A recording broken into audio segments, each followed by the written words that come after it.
Good evening and welcome to the BBC News at 6. A children's cancer specialist who abused boys in his care has been jailed for 22 years.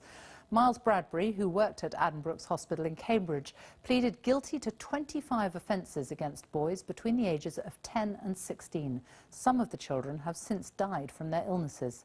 A judge today said the 41-year-old doctor had carried out one of the worst forms of sexual abuse imaginable. Sian Lloyd is in Cambridge. Sian. London's airspace. For a time this afternoon, no planes were able to land or take off at Heathrow or Stansted, and all departures were suspended at Gatwick. London City Airport and Luton were also badly affected, and many airports across the UK reported delays. Air traffic control says the computer problems have been resolved, but tonight there are still delays and cancellations. Our correspondent Daniel Bircher has more details. England and Wales have been ordered to cut bills by an average of 5% in real terms over the next 5 years. They'll still be allowed to add on inflation, but consumer groups have welcomed the move. Our industry correspondent John Moylan is at a water treatment plant in Berkshire. John.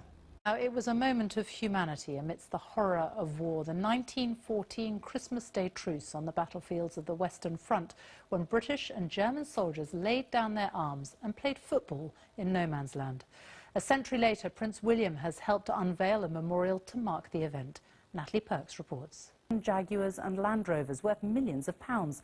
The Hergasaka quickly run aground when it started listing dangerously after it left port in Southampton. Salvage experts are expected to take days to decide how best to refloat it. Well, Duncan Kennedy reports from Southampton.